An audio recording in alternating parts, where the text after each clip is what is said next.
Hello everyone, welcome to this year's kickoff episode, and today we will be discussing my top mechanical keyboards for 2022. Along with that, we will also be having an episode of my top mechanical keyboard switches for 2022. It has been an awesome year since we started this channel, and right now we are nearing that 3,000 sub. Really awesome.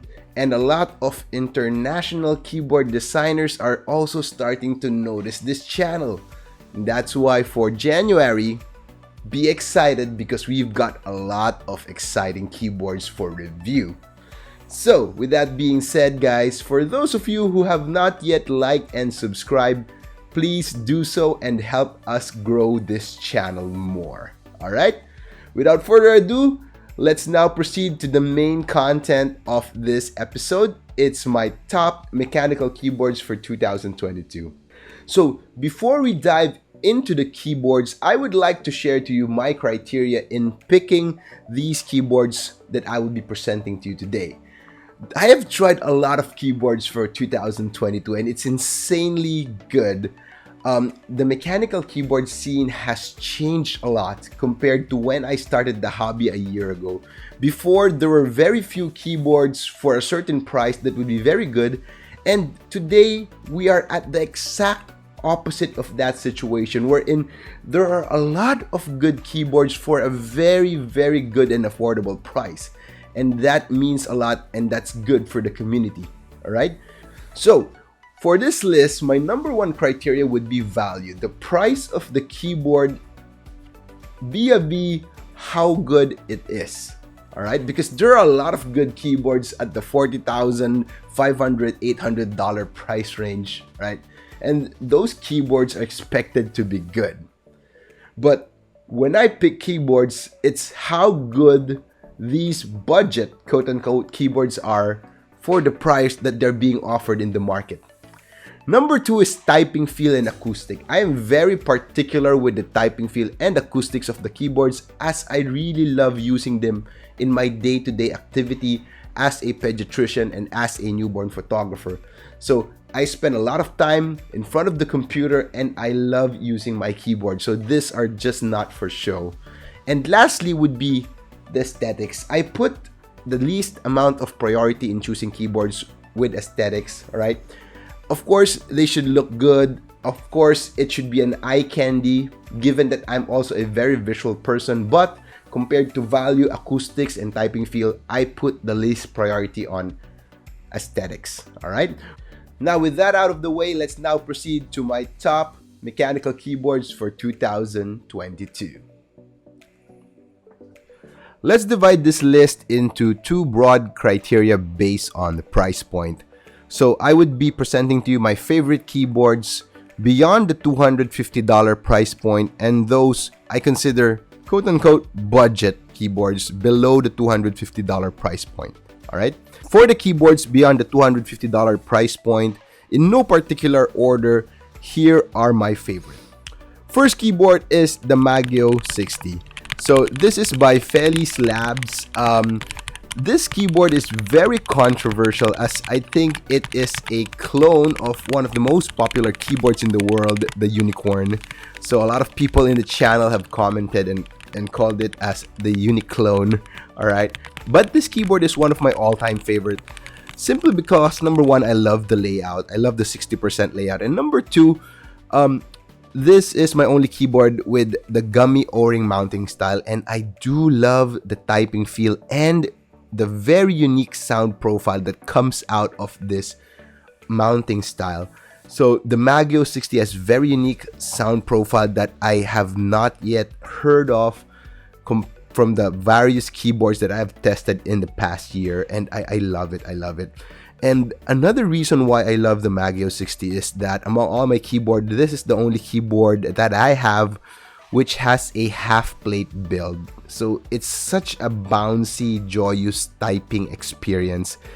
This is also my only keyboard that is soldered, and for those reasons alone, I think the Magio 60 is a keeper for my collection. Next keyboard is the QK65. The QK65 was a game changer. It was considered a game changer by a lot of content creators and enthusiasts in the hobby for the simple reason that the QK65 offered what many high-tier keyboards offered to the community at half the price, almost half the price.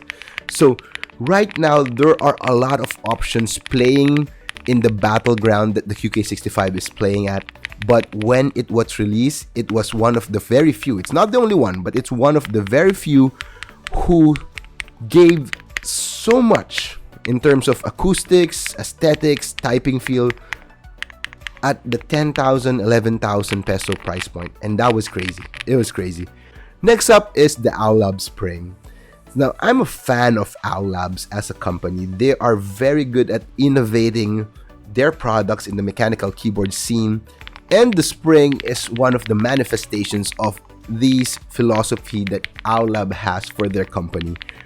The Spring is my first Alice keyboard, which I never intended to buy, except that one of my friends asked me to build him the Spring.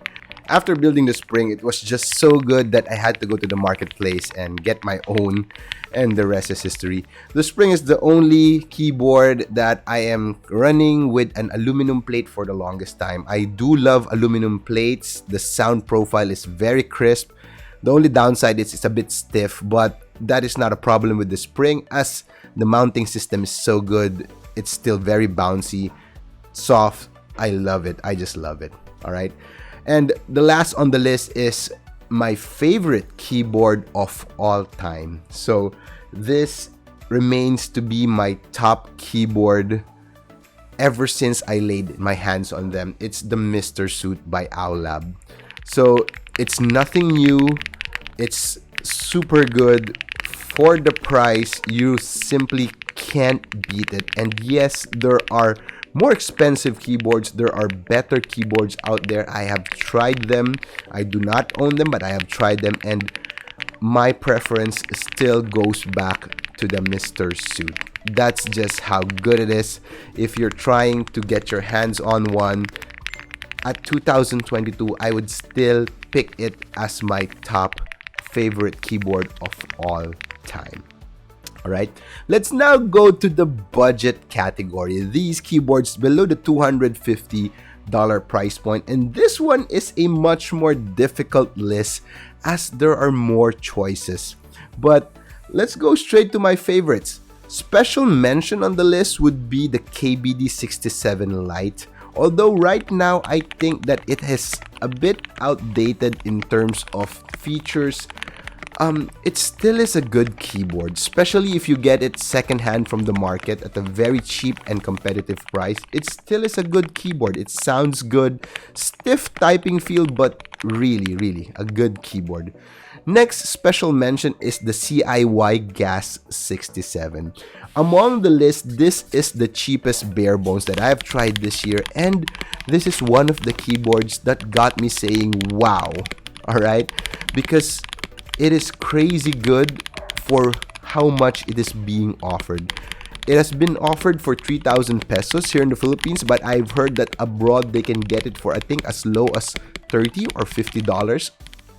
Please do check on that, but still, very good keyboard minus the north-facing PCB.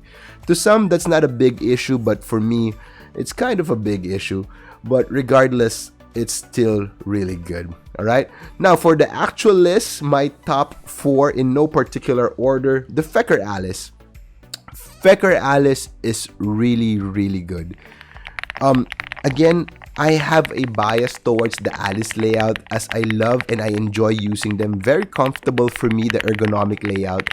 The Fecker Alice is a tri-mode plastic Alice keyboard that sounds amazing once you remove some of the buffers in the case to give it a more lively sound profile. And my time using this keyboard, boy oh boy, really love everything. The typing feel, the angle of the Fecker Alice, the sound especially. And it also helps that this keyboard is tri-mode. So for those who want to bring their keyboards on the go, really good. Next up is the Final Key Origin 65A. My god, this keyboard almost has it all.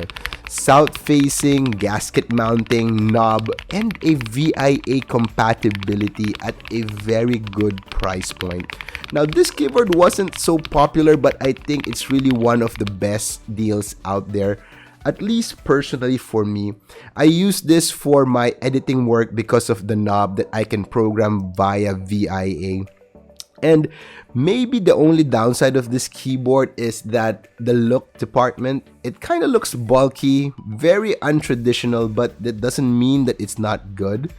The look kind of grew on me, and right now I think it really looks good as compared to the first time that I saw it online. Alright? And for my top 2 budget keyboards of 2022, these two came in as a surprise because it came in very late in my arsenal. It came in at around middle of December, and really just surprisingly good. Number 2 is the Monsgeek M1. So it has been very hyped. I have said everything that I have to say about the Monsgeek M1. At 6,000 pesos,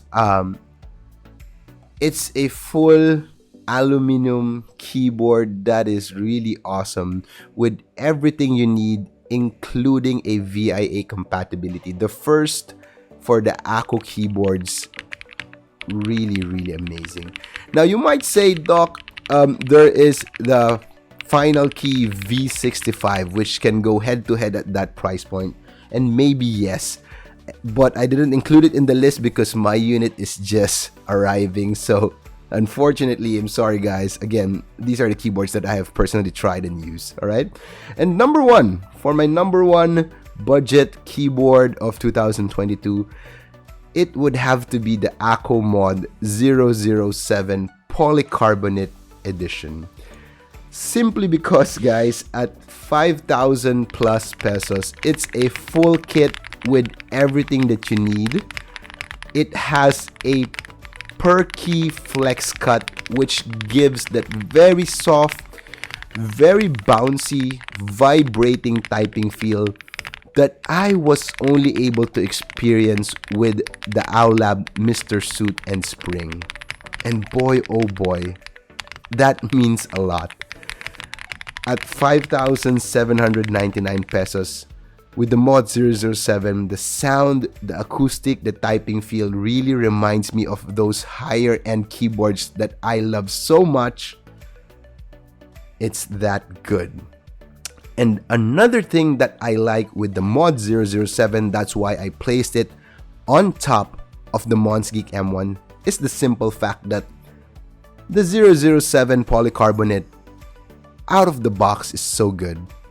The Monsgeek M1 needed a lot of work for us to arrive to that sound profile and typing feel. The Mod 007 Polycarbonate, on the other hand, was really good out of the box. I simply needed to lube the stabs, and basically that's it. Alright?